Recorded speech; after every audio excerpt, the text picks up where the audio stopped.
Platonas Zubovas.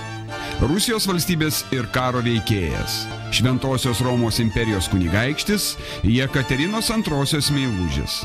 Parašėm užklausimą į Rusijos senųjų aktų archyvą, ieškodami kokios tai medžiagos apie Zubovus ir gavom pakankamai į tokį įdomų, intriguojantį atsakymą, kad, reiškia, turime Jekaterinos laiškų Platonui Zubovui. Taigi, vienas iš tų laiškų, tiesa, aišku, kopija, nes su archyvais susitarti, eksponuoti originalus yra labai sunku. Ir yra mūsų parodoje ir matote originalų Jekaterinos parašą, o teksto prasmė yra tai, kad jį leidžia Platonui Zubovui priimti Romos imperijos kunigaikščio titulą. Kitas vėlgi yra labai įdomus dokumentas iš to paties senųjų aktų archyvo, tai yra projektas valdančiajam senatui apie įsakymą dovanoti Šiaulių ekonomiją Platonui Zubovui. Kaip tik Platonas buvo čia, reiškia, į Lietuvos pusę, reiškia, skirtas tam laikotarpiui, po Lietuvos tos Lenkijos padalinimui, jis buvo pagrindinis, ko gero, kuris ten stygavo šitos padalinimus. Po Rusijos imperatorienės mirties Pavelas I buvusi motinos favoritą atleidžia iš tarnybos, atima valdas ir ištremia. Platonas nužudo Pavelą I ir iš naujojo caro Aleksandro I susigrąžina turtus.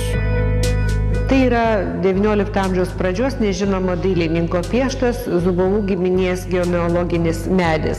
Zubovų giminė yra tikrai tokia sena Rusijos didikų giminė, kildinanti save ten turbūt iš XVI amžiaus, ir čia yra atvaizduota ta jo, žodžiu, genealoginė atšaka.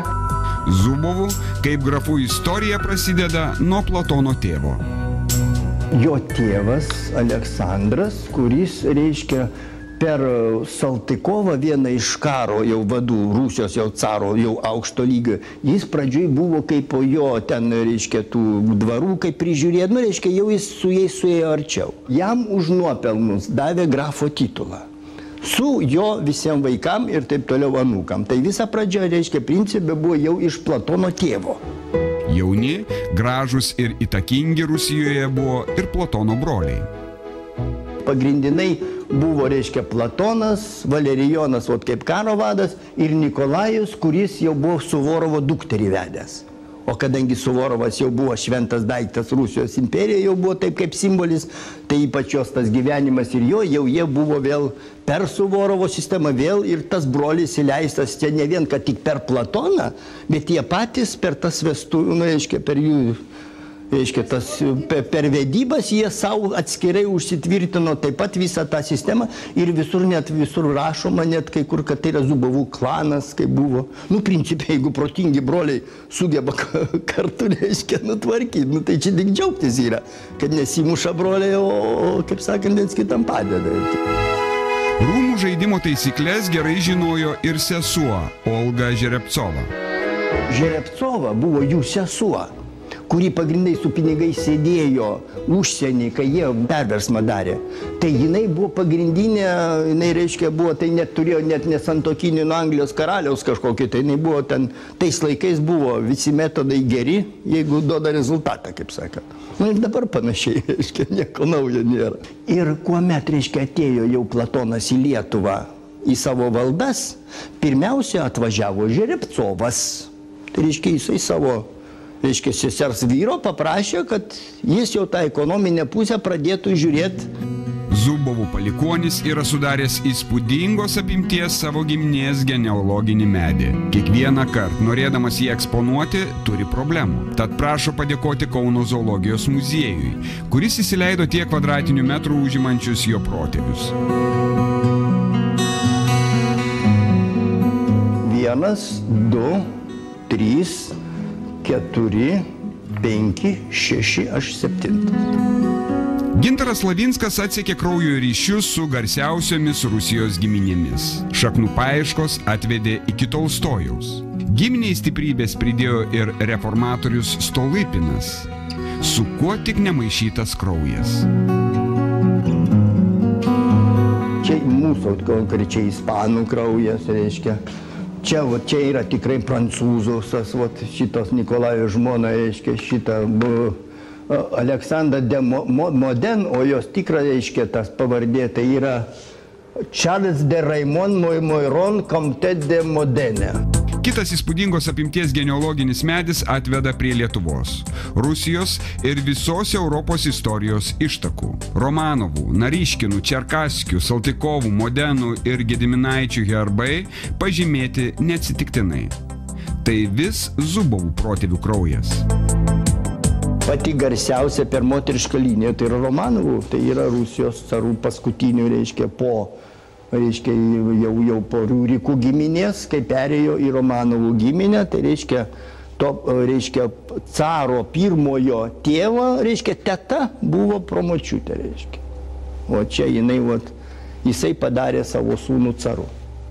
Tai reiškia, čia tas. Po to Naryškinų giminė, reiškia, o Naryškina yra Petro pirmojo mama. Per tą giminę irgi vieną Naryškiną, Tatjana, reiškia, ištekėjo irgi į mūsų šitą giminę. Reiškia, irgi trečios eilės pusbrolis Petras, reiškia, jos, reiškia. Paskiau, reiškia, čia tokia Čerkaskių giminė, kurie nuo Romanovų jau įsekantį atėjo. Paskiau garsi Šeremetjevų giminė, irgi viena promočiutė į tą pačią išėjo. Giminystės ryšiai atveda net iki Anglijos karalienės. Visų protėvių neišvardysime. Grįžkime prie lietuviškųjų Zubovų genealogijos šaknų. Garsių pavardžių ir čia netrūksta. Šiaulių, reiškia, jau Nikolajaus grafo, reiškia, sūnaus, reiškia, vėl čia yra provaikaitis, jau apsivedė, reiškia, Čiurlionio dukterį. Tai čia ir yra tiesioginis jau vėl sulietuviškėjimas, čia. Šita, reiškia, dalis yra su jau to Zubovų iš vyriškosios pusės, nes kita pusė yra moteriškosios jau atšakos, o čia yra jau visi, jau iki galo jau Zubovų pavardės turi. Ir kas tai žymų žmonės, pavyzdžiui? Tai čia, kad pirmiausia Vladys, kuris dabar mirė šiemet 95 metų architektas, reiškia, jo sūnus buvo Kastė Zubovas alpinistas, kitas, reiškia, duktė Palukaitinė skulptorė, kitas sūnus architektas yra, reiškia, Vilniuje ir Kasčio, to alpinisto, reiškia, architekto sūnus Rokas Zubovas. Zubovų genealoginis medis ir toliau yra kuriamas. Grįžtame prie lietuviškosios istorijos ištakų. Šitie dailės darbai yra dviejų Zubovų, tokių vienų pirmųjų Lietuvoje, Dimitrijaus Zubovo sūnaus Nikolajaus ir jo žmonos Aleksandros de Modenos. Jie iš Kauno Čiurlionio dailės muziejaus atvežti į parodą. Šiaip tai yra dar spėjama, kad tai 100% neaišku, ar tai Zubovai, bet žiūrėjo giminės ir žodžiu teigia, kad tai yra Zubovai.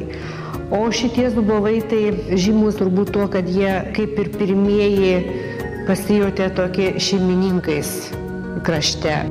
Lietuviškoji istorija prasideda nuo protėvio Dimitrijaus, kuris paveldi Platono turtus. Na, o čia truputėlį aukščiau taip pat yra įdomus dokumentai, jie jau yra iš Latvijos, Rygos istorijos archyvo, irgi yra susijęs su Platono Zubovo istorija. Tai pirmasis tai yra, šiaip jau, gal sakyčiau, ta istorijos pabaiga su mirtimi. Pirmasis tai yra brangenybių sąrašas, kuris rastas po Platono mirties 1822 metais, o antrasis yra Rundalės rūmų inventorius, kas jau ten buvo rasta po Platono Zubovo mirties. Įspūdinga buvusi Platono rezidencija Rundalėje, Latvijoje. Pilis šiandien mažai kuo mena Zubovų laikus. Rezidencija buvo Platono iki jo mirties.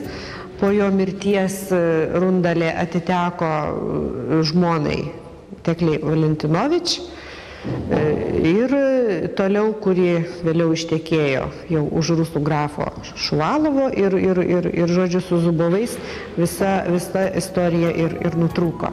Zubovo laikų autentikos yra išlikę mažai, yra išlikęs jo laiko židinys. Tos židinio liekanas mes ir rodome. Ir dar 1912 metų fotografijos, kuriuose atsispindi jų plius minus autentiškas Zubovo laikotarpio kambarių interjeras, kambarių apstatymas. Tačiau Lietuvoje yra išlikę nemažai Zubovų paveldo. Garsiosios rusų Zubovų giminės palikuonis įleidžia šaknis Lietuvoje ir užmiršta savo protėvio Platono ir jo brolio intrigas su Rusijos carais. Zubovai tampa lietuvybės puoselėtojais. Kumečių vaikus moko lietuvių kalbos, organizuoja gegužines. Apie gyvenimą apleidus didžiąją tėvynę po trumpos pertraukėlės.